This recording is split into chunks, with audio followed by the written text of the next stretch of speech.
broadbill is one of the fastest and most powerful fish in the ocean.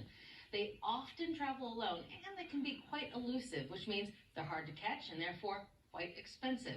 So when you finally bring a great piece of swordfish home to cook, you don't want to mess it up. So Keith's here to show us how to cook it the right way. You're right, swordfish can be a little expensive, but there are a lot of positive traits. In fact, a lot of traits that are like steak. It's firm, so it's really easy to flip and get it in and out of the pan. There's no fish breaking on you. They also have a dense, meaty texture, so it really appeals to carnivores.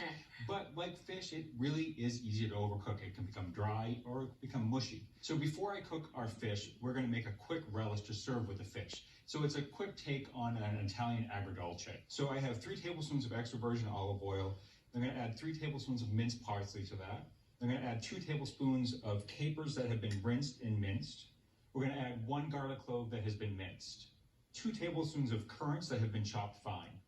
And we have 2 tablespoons of lemon juice. We're going to add 1 teaspoon of lemon zest. I'm going to stir this together.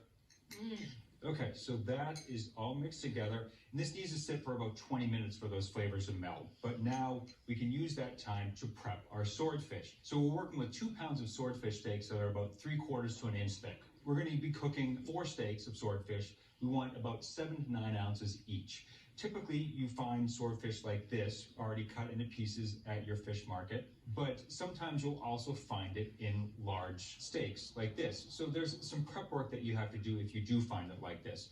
The first thing we want to do is we want to take out this line of blood right here, the myoglobin.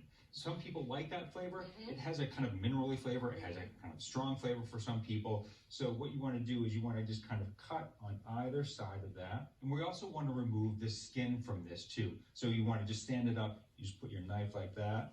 I love buying fish with the skin on because the skin can tell you a lot about how fresh the fish is. You want a skin that's not dried out and is quite pliable, but you definitely want to cut it off before cooking. Okay, so our steaks are ready. We just have to let our sauce sit for a little bit longer. We'll come back and cook our steaks. Sounds good. Okay, so our sauce has had time to meld, and now it's time to cook our swordfish. I have a 12-inch skillet here with 2 teaspoons of vegetable oil, so I'm going to heat that over medium-high heat. Now, we're not huge fans of using non-stick skillets all the time here in the test kitchen, but for cooking fish, it's crucial so that the fish doesn't stick. That's right. So before we cook our swordfish, I just want to take a paper towel and make sure that the surface of the fish is nice and dry on both sides. Now I have 1.5 teaspoons of kosher salt here. I'm going to season both sides of the swordfish. We like kosher salt here. It sticks to the surface nicely, and you can also see where it's going too. Okay, so our fish is salted, and now it's going to come time to sear. Now, we tried a couple different methods for searing the swordfish. The first one we tried was a reverse sear, which is really good for steaks. You start slow, you bring it up to temperature, and you do a quick sear right before you serve it. We like that, but we found with swordfish, it actually turned it mushy. So we went to another steak method, which is flipping it often in the skillet. So when you flip it often, instead of just introducing heat to one side and then flipping it halfway through, you're flipping it every 2 minutes. When you turn that swordfish over, the top still retains some heat, so it actually cooks down from the top and the bottom. So we can reduce the cooking time by about 30%, but still get nice browning. Okay, so our oil is shimmering. You can see it kind of skitter across the surface there, and we can put our swordfish in. So we're going to cook these swordfish steaks for 7 to 11 minutes until they're nice and golden brown.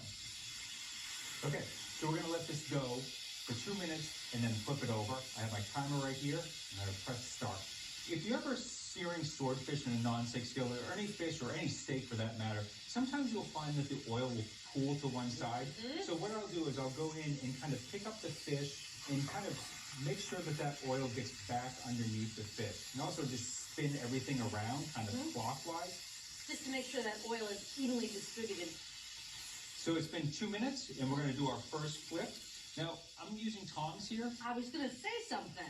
Well, that's the beauty of swordfish, right? You can use tongs to flip it over. Sometimes it's nice to have a spatula to kind of give you an assist, but you should be able to get your tongs right underneath there.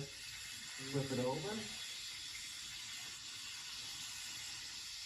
So that's our first side. So in 2 minutes, you can start to see we're getting some brown. You get more brown. We go on the other side, but now another 2 minutes on this side. Then 4 minutes. I'm going to flip this over again. Let me guess. 2 more minutes. 2 minutes. Okay, I'm just gonna flip this over in another 2 minutes. These are looking great.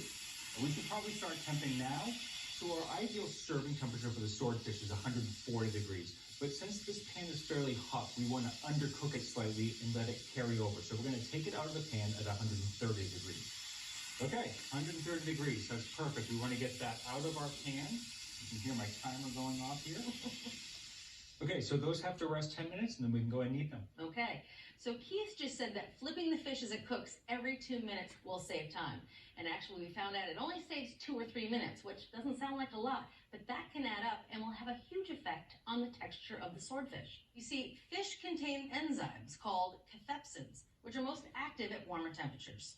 These enzymes break down long protein molecules into shorter pieces, and as the protein breaks down, the swordfish becomes mushy.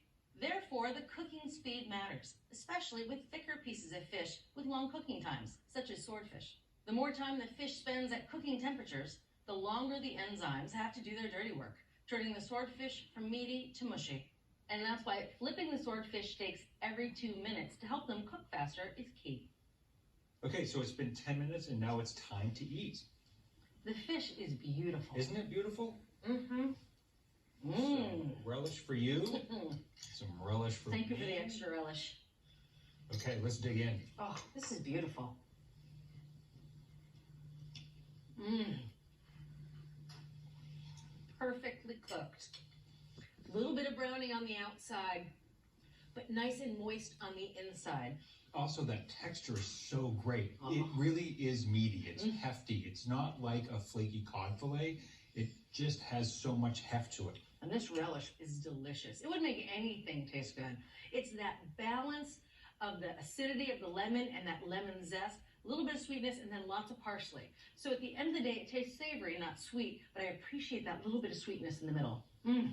Thank you, Keith. You're welcome. So there you have it. If you want to make this fabulous recipe, start with 2 pounds of swordfish. Trim away the skin and some of the red bloodline and season with salt. Using a non-stick skillet over medium-high heat, cook the fish, flipping it every 2 minutes until it's golden brown and registers 130 degrees. Let the fish rest for 10 minutes, then serve with a delicious caper-currant relish. So from America's Test Kitchen to your kitchen, a great new recipe for pan-seared swordfish steak.